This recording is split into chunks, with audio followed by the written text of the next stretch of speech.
যেই পথে চলে তারা ধ্বংস হয়েছে। কোন সাহসে, কোন আকলে, কিসের বলে, কি কারণে এই দেশের কিছু মানুষ আবার সেই পথে হাঁটতে চায়? ওরা 15 বছর টিকেছে, তুমি 5 মাসও টিকবা না। তোমার সেই যোগ্যতাই নাই আর টাইমও নাই। ওয়াযাক্কিরহুম বিআইয়ামিল্লাহ,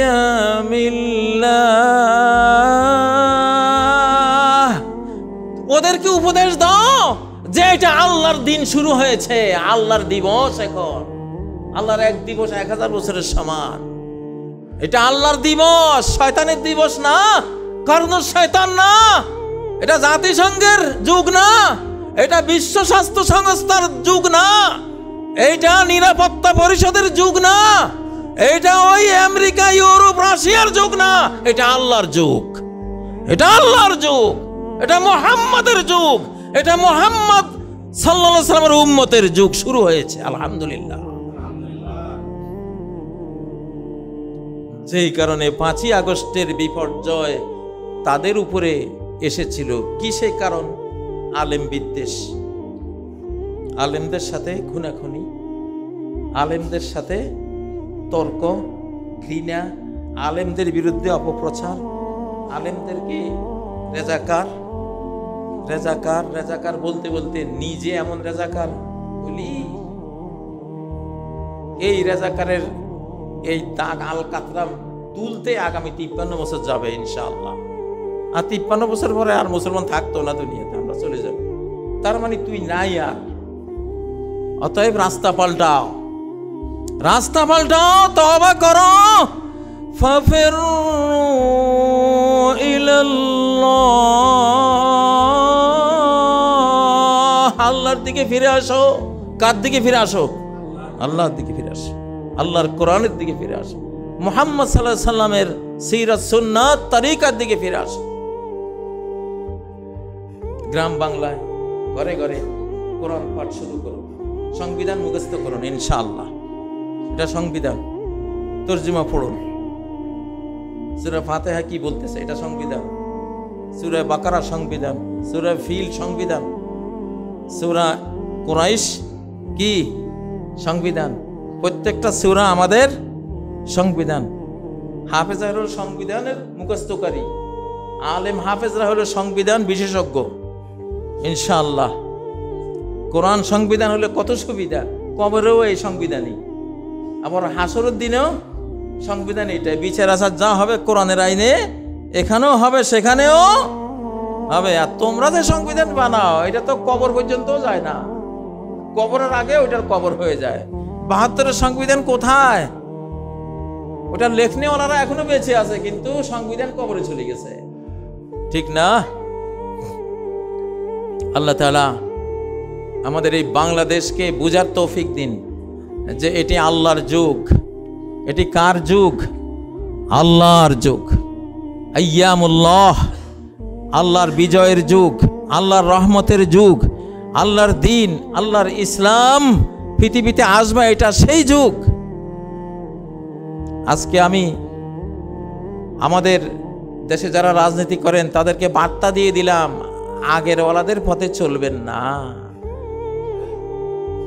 আগের ওয়ালাদের মতো কেউই আলেম বিদ্বেষী হবেন না, আগের ওয়ালাদের মতো কেউ হুজুর বিদ্বেষী হবেন না, ইসলামী দল বিদ্বেষী কেউ হবেন না। ইসলামী দলদেরকেও বলছি, আপনারাও এই দেশের গণমানুষকে খুব বড় মন নিয়ে, কোমল মন নিয়ে, উদার মন নিয়ে তাদেরকে কাছে টেনে নিন। 80% মানুষ ঠিক থাকলে হবে, বাকি 20% ছিটা থাকবেই, মুনাফিক থাকবেই, গাদ্দার থাকবেই, মির্জাফর থাকবেই, জগৎ শেঠ থাকবেই, বাকি 20% ফ্যাসিবাদী সব যুগে থাকবে, কিন্তু ওরা পালিয়ে পালিয়ে থাকবে। নবীর যুগেও মুনাফিক ছিল কিনা? ছিল তো। মদিনা বিরোধী লোক ছিল না, ষড়যন্ত্রকারী ইহুদি ছিল না, সব তো ছিল, কিন্তু অধিকাংশ জনগোষ্ঠী যখন ঠিক হয়ে যায়, আল্লাহ তাআলা তাদের পক্ষে ফয়সালা দিয়ে দেন। আমরা চাই আমাদের এই বাংলাদেশ বড় দলগুলিতে শতকরা 70-80 জন জনগোষ্ঠী ভালো আছে, দেশপ্রেমিক আছে, কোরআন ছায়, ধর্মপ্রাণ ভালো আছে, আছে না নাই? না হলে আল্লাহ দিতেন না। যদি না থাকতো আমাদের কপালে 5ই আগস্টের বিজয় জুটতো না। আছে অবশ্যই। আমরা তাদেরকে নিয়ে এই দেশ, ইউনাইটেড বাংলাদেশ গড়ব ইনশাআল্লাহ। ঐক্যবদ্ধ বাংলাদেশ গড়ব। সকল দেশপ্রেমিক, সকল ইসলাম প্রেমিক, সকল বাংলা ভাষা প্রেমিক এক কাতারে আমরা থাকব।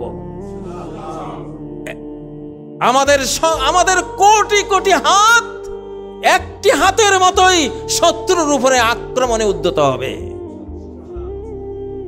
ইনশাআল্লাহ। আমরা এই কথা চাই, ঐক্যবদ্ধ বাংলাদেশ চাই। দেশপ্রেমিকরা, ইসলামকে যারা ভালোবাসি তারা, বাংলাদেশকে যারা ভালোবাসি, বাংলাদেশে বসে পার্শ্ববর্তী দেশকে ভালোবাসি, এটা না। এরকম পরকীয়াকারী না আমরা, এরকম পরকীয়া আমরা করব না ইনশাআল্লাহ। রাজি আছেন? সীমান্তের ভাইদেরকে বলছি, এখানে চিকেন নেক আছে। চিকেন মানে মুরগি, মুরগির গলা। চিকেন নেক মানে মুরগির গলা। মুরগি একটা দেশকে বলা হয়, তার একটা গলা আছে, গলাটা আমাদের পাশে, আপনাদের এলাকার পাশে। তো মুরগি খায় কারা? বেজি, বন বিড়াল, শিয়াল, তারপর নোয়াখালীতে বলে বিলাই বাগদাস, হাইলুডি, লেঞ্জা, এগুলি মুরগি খায়। আর এই যুগের মুরগি খুব দুর্বল, এই যুগের মুরগি শক্তি নাই। ফার্মের মুরগি, গোতা মুরগি, ওটা এতটুক জায়গাও লাভ দিয়ে পার হইতে পারে না। অতএব এসব মুরগি সুরগি ভয় পাইয়া কোনো লাভ নাই তো, নাকি? লাভ আছে? হ্যাঁ, দেশি মুরগি হইলে না একটু লাভ সাপ দিত, নাকি? এখন তো ফার্মের মুরগি, ফার্মের মুরগি 10 কোটি হইলে বাকি, 10,000 কোটি হইলে বাকি। আমাদের খুশির খবর এটা, নাকি? ইনশাআল্লাহ আমাদের আল্লাহর শক্তিতে আমরা কথা বলি, মালিকের শক্তিতে কথা বলি।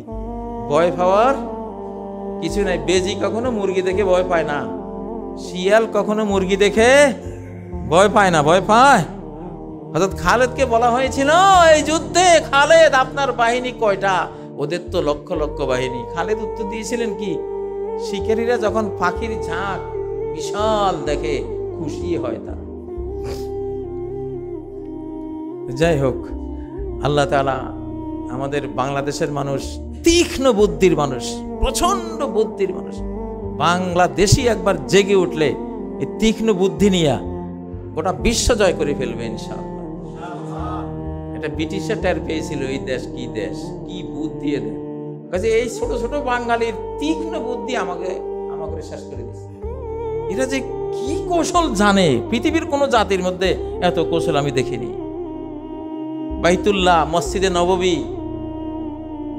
বাঙালিরাই টোটাল ম্যানেজমেন্ট, পরিষ্কার পরিচ্ছন্নতার কন্ট্রোলিং সব বাঙালির হাতে। একবার ইন্দোনেশিয়ানকে দিয়েছিল, আরেকবার অন্য কাউকে দিয়েছিল, কিচ্ছু পারে না, আবার বাঙালিকে দিছে। এই ছোট ছোট মানুষ এত সুন্দর ম্যানেজমেন্ট, আল্লাহু আকবার। ওদেরকে আমি বলে আসছি যে সগীরুল হাজমে কবীরুল আকল।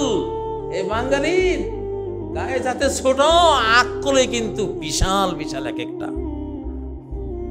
আর পাঠান জাতি কবীরুল হাজম সগীরুল আকল, দেখতে পাঠান কিন্তু আকলে ছোট। আলহামদুলিল্লাহ, আল্লাহ আমাদেরকে আকলে বড় করেছেন। আমরা বড় হব এবার ইনশাআল্লাহ।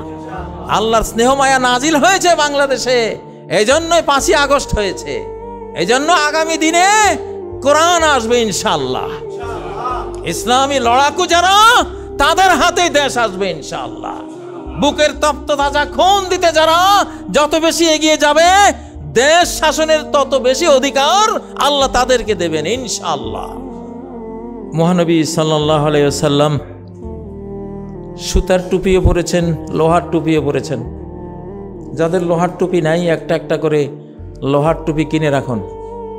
হেলমেট কিনে রাখুন, নিয়ত করুন আমার নবীর সুন্নাহ।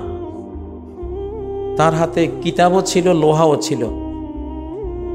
কিতাব আর লোহা একসাথ না হলে কিতাবও পরাস্ত, মুসলিম উম্মাহ তারাও পরাস্ত। বাংলাদেশে আলেমদের হাতে কিতাব আছে, লোহা নাই। সরকারের হাতে লোহা আছে, কিতাব নাই। এই জন্য দুই দলেই ফেলিওর।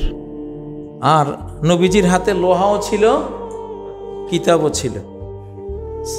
খোলাফায়ে রাশেদার হাতে কিতাবও ছিল, লোহা তো বুঝেন, tank, Howitt jar, machine gun, জঙ্গি বিমান। লোহা মানে কোরআনের ভাষা এটা। আনজালনাল হাদিদ, আনজাল কিতাব, উনি কিতাবও দিয়েছেন আবার লোহাও দিয়েছেন। কিতাব আর লোহা একসাথ করতে হবে। এই জন্য সরকারকে দাবি জানিয়েছি আমাদেরকে লোহার শিক্ষা দেন। কিতাব আমরা শিখতেছি নিজেরা, কিন্তু লোহা আমরা নিজেরা শিখতে পারবো না। আপনারা বলবেন যে অমুক তমুক জঙ্গি আবিজাবি। লোহা আপনারা শিখান। সেনাবাহিনীকে যেমন ট্রেনিং দেন, আমাদেরকেও ট্রেনিং দেন। এই দেশের প্রত্যেকটা শিশু বাচ্চা মুক্তিযোদ্ধা হয়ে যাবে ইনশাআল্লাহ, মুজাহিদ ফি সাবিলিল্লাহ হয়ে যাবে, দেশ রক্ষী হয়ে যাবে ইনশাআল্লাহ, দেশের অখণ্ডতা রক্ষাকারী হয়ে যাবে।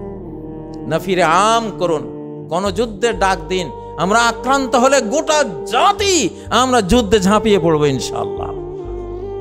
সেই নিয়তে একটা একটা করে হেলমেট কিনুন। নবীজির লোহার বর্ম ছিল, দেরা যেটাকে বলে সাজোয়া, লোহার বর্ম।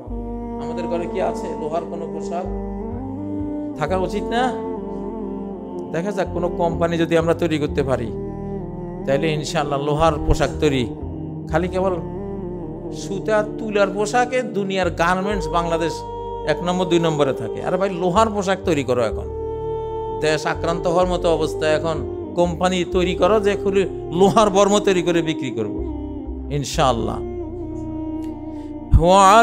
ওয়াল্লামনাহু সানআতা লাবুসিল লাকুম, দাউদকে আমি এই লোহার বর্ম নির্মাণ করা শিখিয়েছি। আনিমাল সাবিগাতি ওয়া কদ্দির ফিস সারদ, হে দাউদ কমপ্লিট শরীর ঢাকনেওয়ালা লোহার বর্ম তৈরি করো।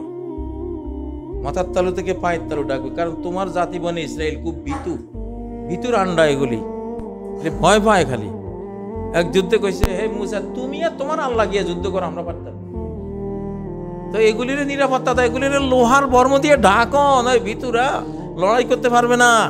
অকাদ্দের ফিস সারদ, রিংগুলি আবার বেশি ফাঁকা ফাঁকা করে না, তাইলে ভয় পাবে কিরে তীর তো ঢুকে যাবে এখান থেকে। কাদ্দের ফিস সারদ, রিংগুলি ছোট ছোট, দেখে বুঝে না তীরের তো পাকা আছে, এরকম চড়ার না, এটা ঢুকতো না এই ইয়া দিয়া, রিং দিয়া। এগুলি তাদের কাপুরুষতার দলিল, ওগুলি কাপুরুষ। এখন মার্কা বা ট্যাঙ্কের ভিতরে ছাড়া যুদ্ধ করতে পারে, ট্যাঙ্কের ভিতরে থাকি যুদ্ধ করে। আর মুসলমানের বাচ্চার খোলা, ওই যে সিনোয়ারকে যখন মারতে গেছে হাতে একটা লাঠি, ও লাঠি ছড়ি মারছে, মানে বার্তা দিয়ে গেছে, দেখ এটাই হলো মুসলিম। শেষ সম্বল যা আছে সেটা দিয়ে মোকাবেলা করবে, যুদ্ধ করবে, লোহার মন। তারপর নবীজির ঘরে কি ছিল? সবকিছু ছিল। ওই ঘরকে দেখে ইসরায়েল রাষ্ট্র বানিয়েছে ওরা। মুহাম্মদ সাল্লাল্লাহু আলাইহি ওয়াসাল্লাম ঘর হলো ইসরায়েল রাষ্ট্রের মডেল। ওরা ওই ঘরের মডেলে ওই রাষ্ট্র বানিয়েছে। কিছু না থাকলেও সব অস্ত্র থাকবে। ডক্টর ইউনুস সাহেব, ওয়াকারুজ্জামান সাহেব, এই জাতিকে তৈরি করুন, আপনারা লাইসেন্স দিন, আপনাদের অধীনেই রাখুন, আপনাদের তত্ত্বাবধানে রাখুন, আপনারাই পরিচালনা করুন। স্বাধীনতা রক্ষার অকুতভয় Bangladeshi royal Bengal tiger force ইনশাআল্লাহ। আমরা কি হতে রাজি আছি? আমার মনে হয় আমি সবার আগে নাম লেখাবো ইনশাআল্লাহ। প্রত্যেকে নিয়ত করুন যে আমি 1 নম্বর হব। কারণ যে দেশের লগে যুদ্ধ, ওই দেশের বিরুদ্ধে যুদ্ধ করলে জাহান্নাম থেকে মুক্ত, জান্নাত ফরজ। আল্লাহু আকবার। এত তাহাজ্জুদ পড়ে, এত তেলাওয়াত করে, এত দান সদকা করে ভাই লম্বা রাস্তা দিয়ে হাঁটি জান্নাতে যাওয়া একটু কঠিন না? কোনাকুনি পথ একটা আছে, ওইভাবে গেলে 10 কিলোমিটার আর এইভাবে গেলে আধা কিলোমিটার। কোন পথে যাবেন? এটা হলো এই দেশের লগে যদি আপনি লড়াই রাখার মনটা রাখেন, এসাবাতান মিন উম্মতি, আমার উম্মতের দুইটা দল, আহরাজাহুমুল্লাহু মিনান নার, আল্লাহ ওদেরকে জাহান্নাম থেকে নিজের হেফাজতে রেখে দিয়েছেন। আহরাজা মানে জালাহুমা ফি হিরজিহি ওয়া হিফজিহি ওয়া কানাফি, আল্লাহ তাআলা ওই মানুষগুলিকে নিজের রহমতের ডানার নিচে রেখে দিয়েছেন, ওরা জাহান্নামে জ্বলবে না। ওরা কারা? ইসামাতুন তাকজুল হিন্দ, এক দল যেটা এই দেশের বিরুদ্ধে যুদ্ধ করবে যখন ওরা আক্রমণ করতে আসবে। ঠিক নয় কি? এত বড় সৌভাগ্য এখন পৃথিবীর কোন দেশের বহুত কম আছে, আপনাদের সে সৌভাগ্য আছে ইনশাআল্লাহ। নিয়ত করে ফেলান সবাই, কারণ আপনাদের এই অঞ্চলটা আক্রান্ত, আপনাদের এই অঞ্চলটা নিয়ে বিশাল ষড়যন্ত্র আছে, আপনাদের এই সব অঞ্চল নিয়ে, উত্তরাঞ্চল নিয়ে অনেক বড় ষড়যন্ত্র আছে। এই জন্য আপনাদেরকে বার্তাটা দিয়ে গেলাম, আপনারা অন্তরাত্মা সেভাবে রেডি করুন ইনশাআল্লাহ। আল্লাহ তৌফিক দেন, আল্লাহ বাংলাদেশকে রক্ষা করুন, বাংলাদেশের অখণ্ডতা রক্ষা করুন, উত্তরাঞ্চলের অখণ্ডতা রক্ষা করুন। এই দেশ চিরকাল যাতে বাংলাদেশ থাকে সেই তৌফিক দেন, সেই সুযোগ রাখেন, সেইটা কবুল করেন আপনার কাছে। বাংলাদেশের সীমানা আরো সম্প্রসারিত করে দেন আল্লাহ। নবাব সিরাজের সময় যেই বাংলা বিশাল ছিল, আমরা আপনার কাছে সেটা চাই, মানুষের কাছে না। আপনার কাছে আমরা চাই যে সেটা আপনি চাইলে আমাদেরকে দেন আল্লাহ, আপনি দেন আমাদেরকে, আপনি দান করেন সেটা আমাদেরকে। সারা পৃথিবী আপনি দান করবেন, ওয়াদা আছে, তা আমরা এটা চাইলাম এই দেশ থেকে, আমাদেরকে দেন। তারা যখন অন্যায় করবে, আক্রমণ করবে, তখন আমরা ওইটা নিয়ে নেব ইনশাআল্লাহ। আল্লাহ তাআলা আমাদেরকে, আমাদের এই দেশকে খাদ্য ভাণ্ডারে পরিণত করে দেন আল্লাহ। প্রত্যেকটা বাংলাদেশি মানুষ যাতে পেট ভরে খেয়ে সুখে আপনার ইবাদত করতে পারে সেই সুযোগ করে দেন। এই মাটিতে বারাকা দেন আল্লাহ, এখানকার পানিতে বারাকা দেন, এখানকার শস্য ফসলে বারাকা দেন আল্লাহ। আমাদের হাতগুলিকে কৃষকের হাত বানিয়ে দেন, 1 ইঞ্চি মাটি ভূমিও যাতে আমাদের বেকার পড়ে না থাকে, আমাদেরকে সেই বুঝটা দেন। বিপদের দিনে আমাদের এই মাটি আমাদের রিজিকের ভান্ডার হবে ইনশাআল্লাহ, এখনো আছে, তখন আরো বেশি করে আমরা যাতে ব্যবহার করি। ওয়াস্তামারাকুম ফিহা, আল্লাহ বলছেন জমিনকে ফল ফসলে আবাদ করার হুকুম দিয়েছেন আল্লাহ তোমাদেরকে, তোমাদের কাছে তিনি এটা দাবি করেছেন, আমি মাটি দিয়েছি, তোমরা এটাকে আবাদ করো, তোমরা এখানে ফসল ফলাও, এখানে ফল ফলাও। আল্লাহ এটা দাবি করেছেন আমাদের কাছে, তলব করেছেন আমাদের কাছে। আল্লাহ আমাদেরকে নিরাপত্তা দেন আল্লাহ। এখন যেমন আমরা নিরাপদে মাহফিল করি, বক্তব্য দেই, কোনো ভয় নেই আল্লাহ, কিয়ামত পর্যন্ত এই নিরাপত্তা এই বাংলাদেশে আপনি হেফাজত করে রাখেন, আমাদেরকে নিরাপত্তার চাদরে ঢেকে রাখেন। আমাদের জানের ভয় যাতে না থাকে, আমাদের মালের ভয় যেন না থাকে, আমাদের ইজ্জত হারাবার ভয় যেন না থাকে, বউ বেটিদের অসম্মানিত হওয়ার ভয় যাতে না থাকে, বংশ নষ্ট হওয়ার ভয় যাতে না থাকে, দেশ খণ্ডিত হওয়ার ভয় যেন না থাকে, সকল ভয় থেকে আমাদের মুক্তি দেন। আল্লাহুম্মা শাত্তির শামলাল কুফফার ওয়া মাজ্জিক জামআহুম ওয়া দাম্মির দিয়ারহুম ওয়া খারিক বাইনা কালিমাতিহিম। আল্লাহুম্মা হাররিক বিলাদাহুম কামা হাররাকু বিলাদানা। আল্লাহুম্মা দাম্মির বিলাদাহুম কামা দাম্মারু বিলাদানা। আল্লাহুম্মা ইয়াত্তিম আওলাদাহুম কামা ইয়াত্তামু আওলাদানা। আরমিল নিসাহুম কামা আরমালু নিসানা। আল্লাহুম্মা শাররিদহুম কামা শাররাদুনা। আল্লাহুম্মা উনসুরিল মুসলিমিন ওয়ামান নাসারহুম ওয়াখযুলিল মুশরিকিন ওয়ামান কামা হাযওয়াহুম। আউযু বিল্লাহি মিনাশ শাইতানির রাজীম। বিসমিল্লাহির রাহমানির রহিম। ইন্নাল্লাহা ইয়া'মুরু বিল আদলি ওয়াল ইহসানি ওয়া ইতা'i যিল কুরবা وينهى عن الفحشاء والمنكر والبغي يعظكم لعلكم تذكرون واذكروا الله يذكركم وادعوه يستجب لكم ولذكر الله أكبر والله يعلم ما تفعلون أقيموا الصفوف حاذوا بين المناكب والأقدام